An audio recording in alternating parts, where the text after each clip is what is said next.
আসসালামু আলাইকুম। ভালো আছেন সবাই? আজকে সর্বশেষ রাশিয়া ইউক্রেন যুদ্ধের যেই খবরাখবর আছে ওই বিষয়ে আমরা একটু আলোচনা করব। রাশিয়া ইউক্রেন যুদ্ধ বন্ধ করার লক্ষ্যে যুক্তরাষ্ট্র সর্বাত্মক প্রচেষ্টা চালাচ্ছে। আর এই সর্বাত্মক প্রচেষ্টার অংশ হিসেবেই ইউক্রেনের সাথে যুক্তরাষ্ট্রের একটা চুক্তি হয়েছে, যেটা 30 দিনের একটা যুদ্ধবিরতিতে ইউক্রেন রাজি হয়েছে।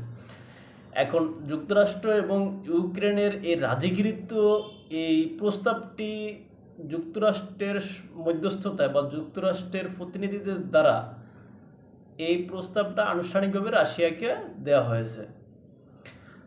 এবং যুক্তরাষ্ট্রের যেই প্রতিনিধি মধ্য বিষয়ক মধ্য অর্থাৎ যুক্তরাষ্ট্রের মধ্যপ্রাচ্য বিষয়ক বা যে উপদেষ্টা আছেন উইটকফ, তিনি এই যুক্তরাষ্ট্রের পক্ষ থেকে এই প্রস্তাবটা নিয়ে রাশিয়ার কাছে গেছে। যাওয়ার পরে সেখানে আজকে আলোচনা হয়েছে রুশ এবং এই যুক্তরাষ্ট্রের যে প্রতিনিধি স্টিভ উইটকফ, তার সাথে আলোচনা হয়েছে। আলোচনার পরে যুক্তরাষ্ট্রের প্রেসিডেন্ট মিস্টার ট্রাম্প তিনি একটা সংবাদ সম্মেলন করছেন। সেখানে তিনি সাংবাদিকদের কিছু প্রশ্নের উত্তর দিয়েছেন। সেখানে তিনি বলেছেন যে রাশিয়া এখানে আলোচনার জন্য বা রাশিয়া এই বিরতি যে অস্থায়ী প্রস্তাব বা 30 দিনের যে প্রস্তাব, এটাতে রাশিয়া রাজি হয়েছে। আর তুরস্কের যে ইউক্রেনের যেই সৈন্যগুলা আটকা আছে, ওই সমস্ত সৈন্যগুলার যাতে মৃত্যু না হয় বা তাদেরকে যাতে মেরে ফেলা না হয়, এই জন্য তিনি তাদের বাঁচানোর জন্য মিস্টার ট্রাম্প পুতিনকে আসলে রিকোয়েস্ট করছেন। আর ট্রাম্পের ভাষ্য অনুযায়ী পুতিন সেই প্রস্তাবে রাজি হয়েছে বা তাদের অর্থাৎ ইউক্রেনেও ওই সমস্ত ওই সমস্ত সৈন্যগুলোকে রক্ষার জন্য সেখানে একটা শর্ত জুড়ে দিয়েছে। শর্তটা কি পুতিন বলছে যে তারা হয় সেখানে আত্মসমর্পণ করবে, না হয় মৃত্যুবরণ করবে। এখন অর্থাৎ পুতিনের কথা হয়েছে যে ইউক্রেনীয় সৈন্যরা তুরস্কে যারা অবরুদ্ধ অবস্থায় আছে, এরা যদি আপনার সেখানে আত্মসমর্পণ করে, সেই ক্ষেত্রে পুতিন তাদের জীবন রক্ষা করেন বা তাদেরকে মারবেন না। অর্থাৎ তাদের সাথে আন্তর্জাতিক আইন অনুযায়ী যে সমস্ত নিয়ম কানুন আছে বা আন্তর্জাতিক আইন অনুযায়ী যে বিচার হওয়ার কথা, ওই রকম বিচারই করবেন। এইটা পুতিন ট্রাম্পকে আর কি আশ্বাস দিছে। এখন এই যুদ্ধ বন্ধের জন্য আসলে রাশিয়া নাকি রাজি আছে। এখন ট্রাম্পের ভাষ্য অনুযায়ী রাশিয়া রাজি আছে। এখন রাশিয়া যদি রাজি থাকে, রাশিয়ার তো তাহলে অনেক পূর্বে থেকে রাশিয়ার কিছু চাওয়া পাওয়া ছিল বা দাবি দেওয়া ছিল বা শর্ত ছিল। এখন এই শর্তগুলো কি কি, এটা আমরা সবাই যারাই আন্তর্জাতিক বিষয়ে খোঁজখবর রাখি বা রাখেন তারা সবাই জানেন। এই শর্তগুলো কি, 1 নম্বরে ইউক্রেনকে ন্যাটো সদস্য হইতে দেওয়া যাবে না। 2 নম্বরে কি, রাশিয়া ইউক্রেনের যে সমস্ত ভূখণ্ডগুলা বা জমিগুলা দখল করে রাখছে, ওই সমস্ত জমিগুলা রাশিয়া ফেরত দিবে না, বরঞ্চ এর সাথে রাশিয়ার যেই এখানে লুহানস্ক, দোনেৎস্ক, খেরসন, জাপোরিজিয়া, এই 4টা প্রদেশের রাশিয়া যতটুকু ভূখণ্ড দখল করছে এবং যতটুকু দখল করতে পারে না, অর্থাৎ যেমন লুহানস্ক যদি দখল করতে গেছে, রাশিয়া কিন্তু হয়তো পুরো দখল করতে পারে না, সেখানে হয়তো মনে করেন 2-4টা গ্রাম 10টা গ্রাম সেখানে রয়ে গেছে দখল করার কাম এখনো। এখন রাশিয়ার কথা অনুযায়ী ওই 10টা গ্রামও আমারে দিয়ে দিতে হইব।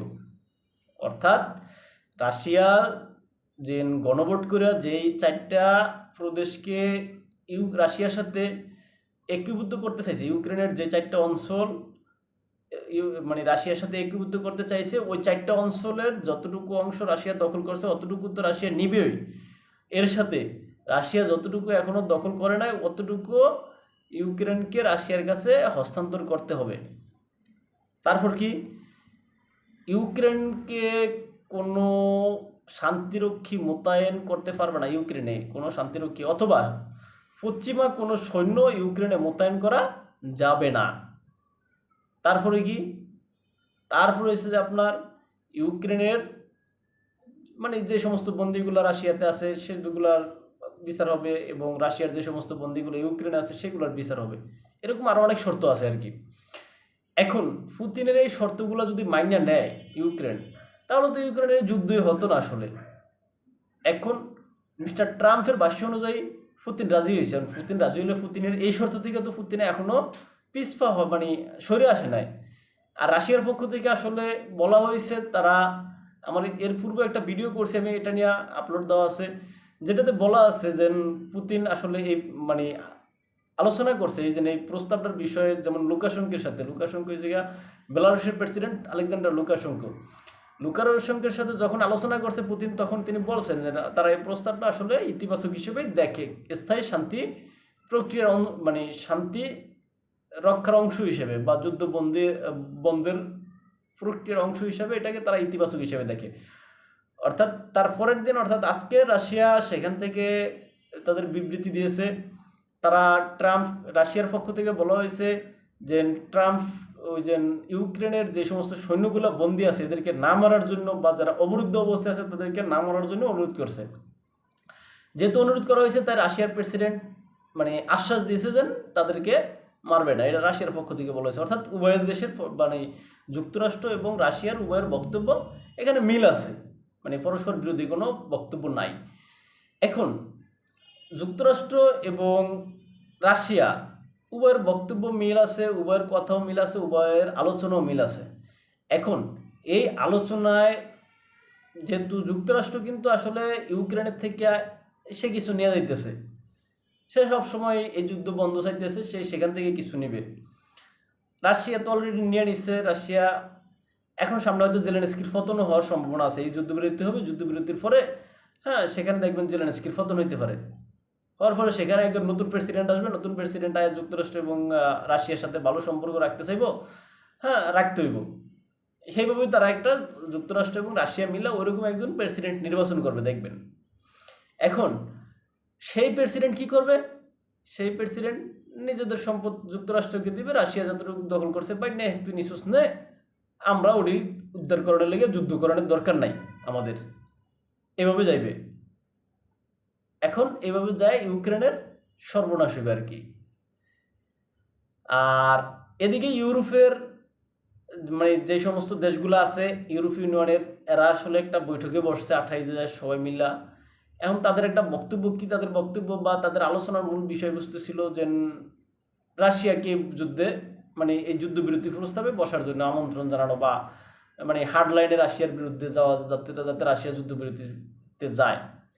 এখন এখানে ইউক্রেন মানে ইউরোপ যদি এখানে আলোচনা নাও করে বা আরও 10টা দেশ অতিরিক্ত লয়েও যদি বসে, রাশিয়ার কিছু যায় আসে না। কেননা এখানে রাশিয়া যুক্তরাষ্ট্রের সাথে যখন একটা আতাত হয়ে যাইতেছে, কেননা যুক্তরাষ্ট্রের প্রস্তাব উত্থাপিত হওয়ার সাথে সাথে রাশিয়া কিন্তু এখানে সবুজ সংকেত দিতেছে। এখন রাশিয়ার সবুজ সংকেত, যদিও তাদের স্বার্থ হয়তো সংরক্ষিত থাকবে রাশিয়ার, এখন যেহেতু যুদ্ধ এতদিন করছে অবশ্যই স্বার্থ সংরক্ষিত রাখবে রাশিয়া, কেননা স্বার্থ সংরক্ষিত হওয়া ছাড়া রাশিয়া কিন্তু যুদ্ধ বন্ধ করবে না। এখন যেহেতু রাশিয়ার স্বার্থ সংরক্ষিত হইতেছে এবং বিনিময়ে যুক্তরাষ্ট্রের সাথে তার ভালো সম্পর্ক হইতেছে, এখানে ইউরোপে ডোন্ট কেয়ার। অর্থাৎ রাশিয়া ইউরোপকে কইব বড় তুই সাইডে সর, মানে সাধারণ ভাষায় যেটা বলা হয় বড় তুই সাইডে সর, তোর আমার দরকার নেই। যুক্তরাষ্ট্রের সাথে যদি ভালো সম্পর্ক রাশিয়ার হয়ে যেতে আছে যেহেতু, আর এই ক্ষেত্রে ইউরোপের নো ভ্যালু, অর্থাৎ ইউরোপ কোনো ভ্যালু নাই, কোনো মূল্যহীন থাকবে। এই ক্ষেত্রে হয়তো ইউরোপ চায়নার সাথে আরও ভালো সম্পর্ক রক্ষা করবে। সেখানে হয়তো যুক্তরাষ্ট্রের সাথে যুক্তরাষ্ট্রের সাথে ইউরোপের সম্পর্ক এমনি খারাপ হওয়ার কথা, কেননা এই যে বাণিজ্য যুদ্ধ যে চলমান ট্রাম্পের আমলে, নিজ দেশের অর্থনৈতিক অবস্থা ট্রাম্পের খারাপ হইতেছে। টেসলা, তারপরে হচ্ছে গিয়ে অ্যামাজন, তারপরে হচ্ছে গিয়ে আপনার এই সমস্ত কোম্পানিগুলোর শেয়ার মানে নিম্নমুখী। এরা মানে আপনার ট্রাম্পকে কিন্তু যে ফান্ডিং দেয়া, এই যে নির্বাচনের যে তহবিল সংগ্রহ করতে, তারা এই তহবিল সংগ্রহ করতে যায় এই যে এই কোম্পানিগুলো, ইলন মাস্কের টেসলা, তারপরে হচ্ছে কি অ্যামাজন, তারপরে হচ্ছে কি আপনার এই আরও জানি কী কী কোম্পানি, এই সমস্ত কোম্পানি, মেটা, অ্যামাজন, তারপরে হচ্ছে আপনার টেসলা, মেটা, এই সমস্ত কোম্পানিগুলা বড় রকমের ফান্ডিং করছে ট্রাম্পকে। এখন ট্রাম্প আসার পরে সেখানের যে অবস্থা, সেখানে যে যুদ্ধবিরোধ মানে এই যে বাণিজ্য যুদ্ধ চীনের সাথে, মেক্সিকোর সাথে, তারপরে হচ্ছে কানাডার সাথে, আরও অন্যান্য দেশের সাথে, এবং সর্বশেষ শোনা যাইতেছে ইউরোপের সাথে যেভাবে আপনার বাণিজ্য যুদ্ধ শুরু করতেছে ট্রাম্প। এখন এই কারণে ওই যে এই বড় বড় কোম্পানিগুলোর শেয়ারের দাম কমতেছে। এখন ট্রাম্প হেডও দাঁড়াতেছে না, কমুক সমস্যা নেই, সে শেয়ারের দাম করতেছে, সেই হিসাব না করে সে ইলন মাস্ক টেসলার গাড়ি কিনতেছে, লাল গাড়ি কিনে, লাল গাড়ি কিনে সে বরংস ওটা বুঝাইতে চাইতেছে যে আমি কিনছি তোমরাও কিনো। এখন সে এটা না করে সে বাণিজ্য যুদ্ধ বাদ দিলে যে এখানে মানে মানুষ শান্তিতে থাকতো, বা ওই যে টেসলার গাড়ি তার না কিনা বরংস টেসলা কোম্পানি এমনি উন্নত হইতো, হ্যাঁ, বা এমনি তার শেয়ারের দাম বাড়তো, সেটা না করে সে গাড়ি কিনছে, কিন্তু বাণিজ্য যুদ্ধ চলমান রাখছে। যা হোক, ট্রাম্প যেটা বোঝে আসলে আমাদের দেশের আমাদের সাবেক যে তথ্য প্রতিমন্ত্রী ছিল এ আরাফাত, তিনি বিভিন্ন টক শোতে একটা কথা বলতেন, ট্রাম্প পাইজম, হ্যাঁ হ্যাঁ, অর্থাৎ ট্রাম্প যেটা বোঝে তিনি সেটাই করে, অর্থাৎ তিনি যেটা করেন ওইটাই সেরা আর কি। যেন আমাদের দেশেরও এটা এটা আরাফাত এইভাবে দেখাইতো যেন আমাদের দেশে এমন কিছু লোক আছে তারা যেটা বলে বা ওইটাকেই সেরা মনে করে, ট্রাম্পও এরকম আর কি। ট্রাম্প ওই দিন বাণিজ্য যুদ্ধ শুরু করছে, বাণিজ্য যুদ্ধ করে নিজের ঠক দিয়েছে, অর্থাৎ নিজের দেশের অর্থনৈতিক অবস্থা খারাপ হইতেছে, বিভিন্ন পরিসংখ্যান বলতেছে ট্রাম্পের দেশ অর্থাৎ আমেরিকা বা মার্কিন যুক্তরাষ্ট্র আপনার অর্থনৈতিক মন্দার কবলে পড়বে। ট্রাম্প সেইটা ডোন্ট কেয়ার, সে বাণিজ্য যুদ্ধ শুরু করছে। এবং কি তাদের যে খুব ক্লোজ মিত্র কানাডা, তারপর হচ্ছে গিয়া মেক্সিকো প্রতিবেশীরা, আবার ইউরোপ তাদের খুব মানে খায়ের খা মানে মিত্র আর কি, এই খায়ের খা মিত্র তাদের উপর সাথেও বাণিজ্য যুদ্ধ সে শুরু করছে। সে দক্ষিণ কোরিয়া তাদের এত ভালো মিত্র, সেখানেও বাণিজ্য যুদ্ধ তাদের উপরে বাণিজ্য মানে আরোপ করতেছে। এখন এইভাবে ট্রাম্প শত্রু মিত্র বন্ধু শত্রু কোনো মানে দাঁড় না, সে সবার উপরে সমানভাবে এইভাবে বাণিজ্য যে শুল্ক আরোপ এটা করে যাইতেছে। এখন তার বন্ধুরা তাদের পাশে কতটুকু থাকে সেটা আসলে দেখার বিষয়। কেননা আমরা গাজা যুদ্ধের বিষয় নিয়ে এজেন্ট তার বন্ধুরা অর্থাৎ ট্রাম্পের যে ইউরোপীয় মিত্ররা আছে তারা কিন্তু ট্রাম্পের অলরেডি আপনার বিরুদ্ধে গেছে বিরুদ্ধে কি ট্রাম্প চাইতেছে গাজা মানে গাজার সেখানে গাজার বাসিন্দারা সেখানে থাকবে না। আপনার ইউরোপ মানে যেই আপনার ওই যে মিশর যে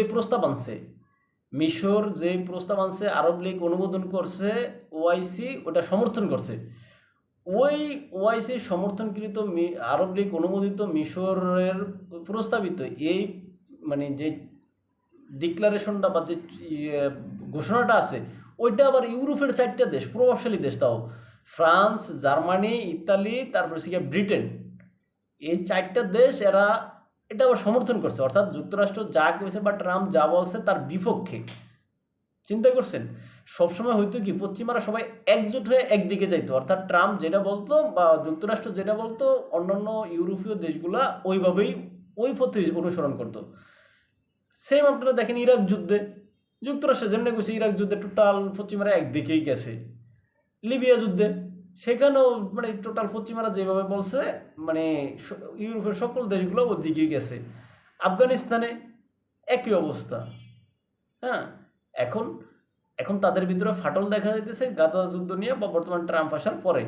আর এটার কারণও আছে, ট্রাম্প নির্বাচনের পূর্বে এগুলো আসলে অনেক আলোচনা, যে নির্বাচনের পূর্বে ইউরোপের রাষ্ট্রগুলো আসলে ট্রাম্পের বিরোধিতাই করছে। এখন ট্রাম্প যেহেতু নির্বাচিত হয়ে গেছে নিজ যোগ্যতায়, এখন ইউরোপের দেশগুলো পারে না মুখ দেখাইতে, পারে না মানে অর্থাৎ পারে না গিলতে, পারে না ফালাইতে, এরকম একটা অবস্থায় আছে আর কি। তাই ট্রাম্পও এটা জানে না, তাই ট্রাম্প নিজের ইচ্ছা মতো সব কিছু করতেছে। তাই ইউরোপের দেশগুলো চাইছে শুধু দেখতেছে, আর কিচ্ছু করার নাই। কেননা ইউক্রেন রাশিয়া যুদ্ধে আপনারা দেখেন ইউরোপের কোনো প্রতিনিধি রাখে নাই, যে ইউরোপ এত অর্থ সংস্থান করছে, এত মানে হেল্প করছে ইউক্রেনকে, এই সব অবস্থা। এখন সেই ইউরোপ সবাই মিল্লা তারা যে বৈঠক করছে, এটা বৈঠক করছে যুক্তরাজ্যের প্রধানমন্ত্রী কেয়ার স্টারমার, তার মানে আমন্ত্রণে এরকম একটা বৈঠক তারা সবাই করছে, ভার্চুয়ালি যুক্ত হয়েছে আর কি। সেখান থেকে তারা পুতিনের চাপ দেবে, বাট তবু চাপের আশা কি পুতিন বয়ে রয়েছে? পুতিনের সাথে তো ট্রাম্পের আলাদাই হয়েছে। হ্যাঁ, ট্রাম্প পুতিন যেই দোস্তি, এই দোস্তিতে মানে দোস্তির ক্ষেত্রে ইউরোপ আসলে এক সাইডে ফেলাই দিয়েছে দুজনে মিল্লা।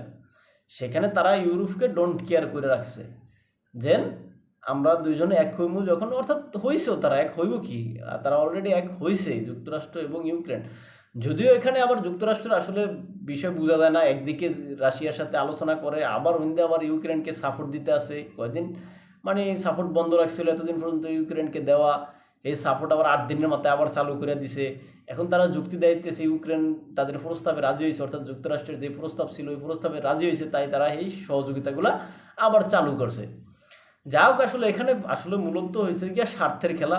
পৃথিবীতে সম্পূর্ণ রয়েছে স্বার্থের খেলা। যে কোনো দেশ কোন, যে কোনো ব্যক্তি কোন, যার যার স্বার্থে শেষে এখানে খেলোয়াড় হইতেছে। যুক্তরাষ্ট্র তো নাইতে এই যে ইউক্রেন যুদ্ধে আসলে কেন তার দরকার, তার এখানে স্বার্থ ছিল।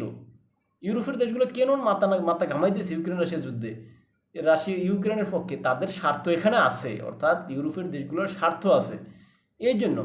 আর আমরা যারা মানে দূরে আছি অন্য কারা, এদের আসলে স্বার্থ নাই। এরা এদের মতো করে ইউক্রেনকে, হয়তো কেউ ইউক্রেনকে, কেউ রাশিয়াকে, যে যার যার মতো করে নিজেরাই ভালোবাসা তাই তাদেরকে সাপোর্ট করতেছে, এই আর কি। হয়তো আমাদের স্বার্থ নাই, আমরা এক একজনের পক্ষে বলতেছি, বিপক্ষে বলতেছি। আসলে এখানে আমরা মূলত কারো পক্ষে এবং বিপক্ষে বলতেছি না, আমরা যেটা মানে রিয়েল ঘটনা বা যেটা ঘটতেছে, যেটা দেখতেছি আমরা চোখের সামনে, যেটা আমি উপলব্ধি করতেছি, আমরা ওইটা বলতেছি। এখন হয়তো আমাদের জানার সাথে, উপলব্ধির সাথে, বুঝার সাথে আপনাদের বুঝার হয়তো অনেকের মানে মিল থাকবে না, হয়তো আপনি আমার থেকে আরও ভালো বুঝতে পারেন। যা হোক, যেটাই হোক, আপনি আমার থেকে যদি আরও ভালো বোঝেন, ভিডিও দেখার পরে কমেন্টে হয়তো সেটা উল্লেখ করে দিবেন। হ্যাঁ, আর যদি এটা দেখে আপনি উপকৃত হন, তাহলে সেখান থেকে এটা শেয়ার দিয়ে রাখবেন, আপনাদের বন্ধুবান্ধবের মাধ্যমে জানাইবেন, যাতে তারা দেখে, এবং লাইক করবেন, কমেন্ট করবেন, এবং অবশেষে চ্যানেলটা সাবস্ক্রাইব করবেন। ভালো থাকবেন সবাই। আসসালামু আলাইকুম। দেখা হবে অন্য কোনো পর্বে, অন্য কোনো বিষয় নিয়ে। ভালো থাকবেন সবাই।